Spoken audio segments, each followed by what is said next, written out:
ರಸ್ತೆ ಪಕ್ಕದ ಬ್ರಿಡ್ಜ್ಗೆ ಬೈಕ್ ಡಿಕ್ಕಿ ಹೊಡೆದ ಪರಿಣಾಮ ಮೂವರು ಸಾವನ್ನಪ್ಪಿದ್ದಾರೆ. ಬೀದರ್ ಜಿಲ್ಲೆ ಹಳ್ಳಿಕೇಡ ಬಿ ಬಳಿಯ ನಾಗಣ್ಣ ಕ್ರಾಸ್ ಬಳಿ ಆಗಿರುವಂತಹ ಘಟನೆ ಇದು.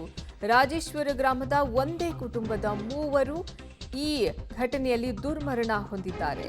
ಪತಿ ವೆಂಕಟ್ ಕರಟ್ಮಲ್ 40 ವರ್ಷ, ಇನ್ನ 35 ವರ್ಷದ ಪತ್ನಿ ಶಿಲ್ಪಾ ಹಾಗೂ 12 ವರ್ಷದ ರಕ್ಷಿತಾ ಸಾವನ್ನಪ್ಪಿದ್ದಾರೆ. 15 ವರ್ಷದ ದಿಗಂಬರ್ ಎಂಬಾತನಿಗೆ ಗಂಭೀರವಾದ ಗಾಯ ಆಗಿದ್ದು ಆಸ್ಪತ್ರೆಗೆ ಆತನನ್ನ ರವಾನೆ ಮಾಡಲಾಗಿದೆ. ರಸ್ತೆ ಪಕ್ಕದ ಬ್ರಿಡ್ಜ್ಗೆ ಬೈಕ್ ಡಿಕ್ಕಿ ಹೊಡೆದ ಪರಿಣಾಮ ಒಂದೇ ಕುಟುಂಬದ ಮೂವರು ಸಾವನ್ನಪ್ಪಿರುವಂತಹ ದುರಂತ ಘಟನೆ ಬೀದರ್ ಜಿಲ್ಲೆ ಹಳ್ಳಿಖೇಡ ಬಿ ಬಳಿಯ ನಾಗಣ್ಣ ಕ್ರಾಸ್ ಬಳಿಯಾಗಿರೋದು.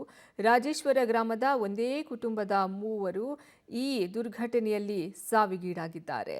ವೆಂಕಟ್ ಕರಟ್ಮಲ್ ಹಾಗೂ ಅವರ ಪತ್ನಿ ಶಿಲ್ಪಾ ಹಾಗೂ ಅವರ ಮಗಳು ರಕ್ಷಿತಾ ಸಾವಿಗೀಡಾಗಿದ್ದಾರೆ. ಈ ಬಗ್ಗೆ ಹೆಚ್ಚಿನ ಮಾಹಿತಿ ನೀಡ್ತಾರೆ ನಮ್ಮ ಪ್ರತಿನಿಧಿ ಮಲ್ಲಿಕಾರ್ಜುನ್. ದೂರವಾಣಿ ಸಂಪರ್ಕದಲ್ಲಿ ಜಾಯ್ನ್ ಆಗ್ತಿದ್ದಾರೆ. ಮಲ್ಲಿಕಾರ್ಜುನ್, ಈ ಘಟನೆ ಹೇಗಾಗಿದ್ದು? ಇವರು ಎಲ್ಲಿಂದ ಎಲ್ಲಿಗೆ ಹೋಗ್ತಾ ಇದ್ರು? ಏನಾದರೂ ಕಂಟ್ರೋಲ್ ತಪ್ಪಿ ಏನಾದರೂ ಅಪಘಾತ ಆಯ್ತಾ? ಹೇಗೆ? ಇನ್ನು ಆ ಮಗನ ಸ್ಥಿತಿ ಹೇಗಿದೆ? ಖಂಡಿತ ಅಂಕಿತಾ, ನಿಜಕ್ಕೂ ಒಂದು ರೀತಿಯ ಏನೊಂದು ಗಡಿ ಜಿಲ್ಲೆ ಬೀದರ್ನ ಒಂದು ಹುಮನಾಬಾದ್ ತಾಲೂಕಿನ ಹಳ್ಳಿಕೇಡ ಗ್ರಾಮದ ಬಳಿ ಇದೊಂದು ಆಗಿರುವಂತದ್ದು. ಅಂದ್ರೆ ಪಕ್ಕದ ರಸ್ತೆ ಇರ್ತಕ್ಕಂಥ ಡಿವರ್ಟ್ರಿ ಏನಿದೆ, ಈ ಒಂದು ಗಾಡಿ ಏನು ಡಿಕ್ಕಿ ಆಗಿರುವಂತದ್ದು. ಈ ಒಂದು ರಭಸಕ್ಕೆ ಏನಿದೆ, ಒಂದು ಬಹುತೇಕ 4 ಜನ ಈ ಒಂದು ಪ್ರಯಾಣ ಮಾಡ್ತಾ ಇದ್ರು. ಪ್ರಯಾಣ ಮಾಡ್ತಾ ಇದ್ದ ಸಂದರ್ಭದಲ್ಲಿ ಗುದ್ದಿದ ರಭಸಕ್ಕೆ 3 ಜನ ಸಂಪೂರ್ಣವಾಗಿ ಒಂದು ಏನೋ ಒಂದು ಸ್ಥಳದಲ್ಲೇ ಸಾವನ್ನಪ್ಪಿರುವಂತದ್ದು.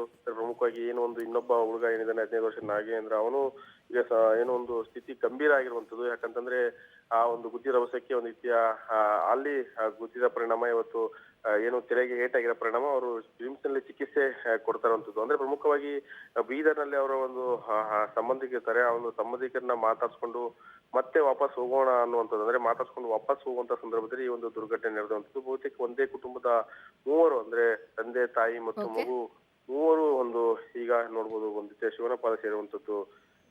ಅಂಕಿತಾ, ಧನ್ಯವಾದ ಮಲ್ಲಿಕಾರ್ಜುನ್ ನಿಮ್ಮೆಲ್ಲ ಮಾಹಿತಿಗಾಗಿ.